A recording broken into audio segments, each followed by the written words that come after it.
Oh, fuck it. We better do this one before I forget as well. I'm gonna go spoilers for this one. Fuck it. I don't care. We're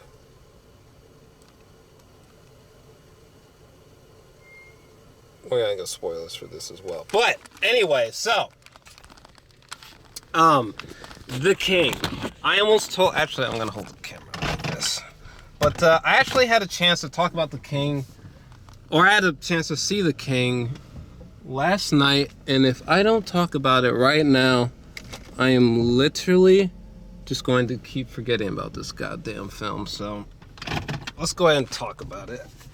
I was gonna do it without spoilers, but I would just be holding my tongue too much. So I had a chance to see this film last night. I didn't know a single fucking thing about it, and I hadn't seen any of the trailers. And holy shit, Timothée Chalamet, or however you say his last name. I'm sorry if I butchered that, but Timothée is in here, who's incredible. Joel Edgerton and Robert Pattinson came in out of fuck nowhere, which y'all know I've been loving me some Robert recently. He's just been on a hell of a track record. He plays like a French king whose English is not so great in this film. Oh my god. Robert Pattinson was like this sexy, creepy, feminine French king that was like creepy as fuck. Okay, the sequence in which those kids are running through that forest and they just get brutally fucking murdered was incredible. That was insane. Okay, that one kid gets stabbed through the back, the other kid gets shot with a bow and arrow, and the other kid runs into Robert Pattinson and he's like, little boy, would you like to carry a message for me, little boy?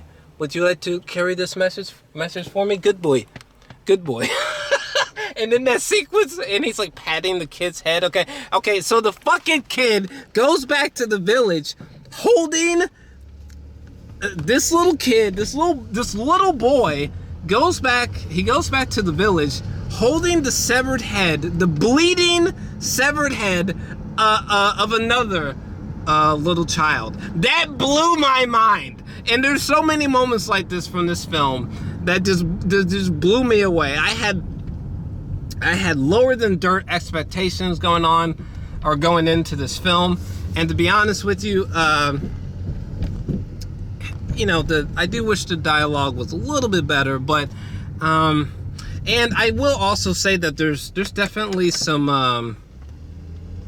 moments of dialogue where like just characters that are not Timothée and not Robert and Joel Edgerton. There's sometimes situations where there's characters talking to themselves, and these are moments that like they really make you want to pull out your phone and start texting somebody. Like there's certain dialogue moments between characters that are pretty boring in my personal opinion.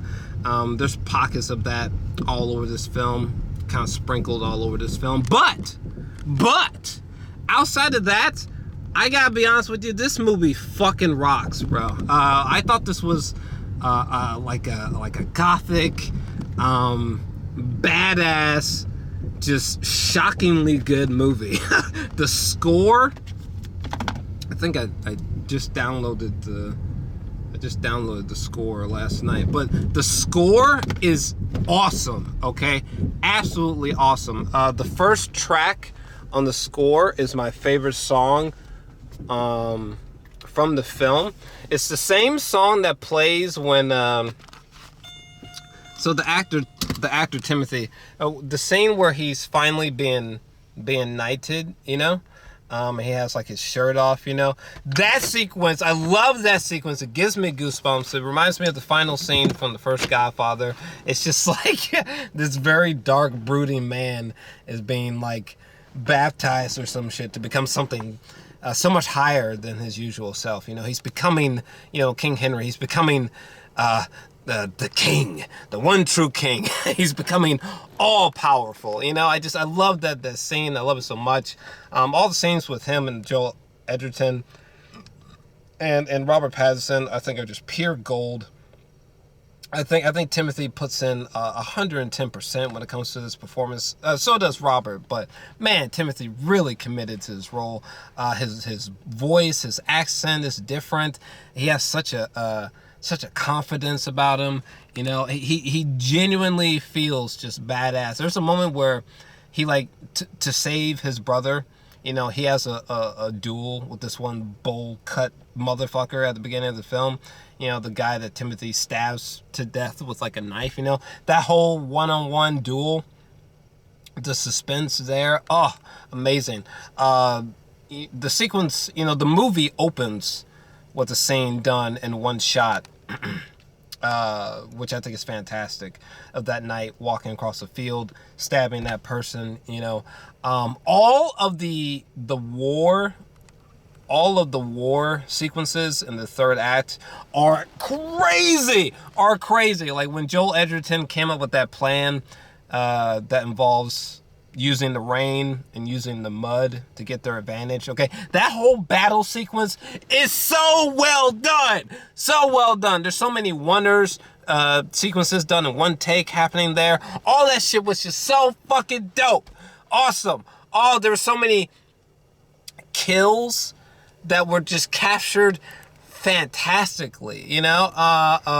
There were some moments during those action sequences that reminded me of The Revenant. I mean, the action sequences were just awesome, so visually inventive and creative, and their execution really well done, really well done, man. I love that speech that Timothée makes where he's like, "I'm not going to prepare you a speech. I'm just going to tell you something that I would have told any man on the street or out." Just like, this movie rocks. This movie rocks. It's really good. It was a surprisingly emotional, badass movie. Really great cinematography, great score, really good acting. I really fucking enjoyed this movie. I gotta say, to be completely honest with you, I'm feeling like I can't believe I'm gonna say this, but I don't think, I'm pretty sure this is gonna be in my honorable mentions. I'm feeling about an 8 or a 9 out of 10 for this film, and honestly, I'm feeling about a 9. I'm feeling about a solid 9 out of 10. I had a hell of a blast with this movie. I gotta go inside because my food's gonna get cold. Yeah, my food is going to get cold if it's not fucking cold already. But so yeah, I'm gonna go eat this fucking food. But yeah, I'm feeling about a 9 out of 10 for this. I was very surprised. I was very surprised by this movie. But my food is going to get cold, so I'm going to get the fuck out of here. Okay. But what were your thoughts? Let me know down below. I'm out of here.